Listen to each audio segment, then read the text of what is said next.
Update po tayo sa sitwasyon sa Masbate at patuloy po nakatulog doon si Michael Fahatin. Michael.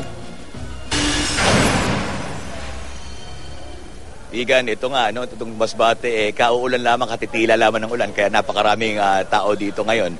At nagpapatuloy ng botohan dito sa may Nursery Elementary School. Ito yung pinakamalaking elementary school voting precinct dito sa may Masbate City, na may 44,000 ata, at sa halos kalahating milyong botante, registered voters sa Masbate. At alam mo ba, Igan, napakasarap nga, dahil kanina nasaksihan natin, alam niyo ba, Igan, Vicky, na tuwing eleksyon nga, lahat ng tao malaya. Hindi lang mga normal na Pilipino, pating mga bilanggo nasaksihan namin boboto. Nakikita nyo sa aming video na nasaksihan namin kanina, itong mga special election inspectors, board of inspectors, ay nagpunta pa sa mga presinto kung saan nakarehistro itong ating mga bilanggo at kinuha nila yung kanilang mga balota nga, At dito sila nakalista sa ating nakikita. Nakarehistro itong ating mga bilanggo sa mga presintong ito at kinukuha namin nila mismo yung mga balota. Tapos pagkatapos niyan ay dadalhin nga nila yung mga balota sa mga bilangguan itong sa City Jail nga sa may Masbate at sa Provincial Jail.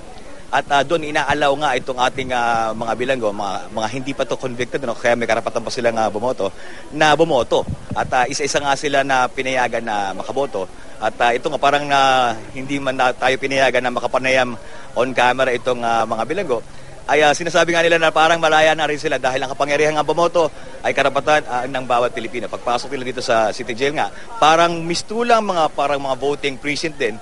Kung makikita nyo ang nangyari, may mga folder, may mga balota. At yun, parang nag-confer sila, parang iniisip nila, sino pa mga dapat mag-iboto natin mga politiko na karapat-dapat para mamuno sa Masbate, Bahagi na rin ng kanilang kalayaan. At pagkatapos nga nito, nung bumoto nga itong mga bilanggo ito, ay kukunin yung kanilang mga balota, hindi sila na-allow pa, nadalhin yung kanilang mga balota at sa PCOS machine. Ito mga special board of inspectors din ang magpupunta sa mga presinto kung saan nila kinuha yung balota, silyadong envelope kasama mga watchers at doon nila i-feed sa PCOS machine itong mga ballots na ito. Yan ang kagandahan nasa natin kanina. Mas masaya ang pakiramdam ng ating mga bilanggo nang maramdam nila ang karapatan nila bumoto. Vicky, Igan? Maraming salamat, Michael Fahatin.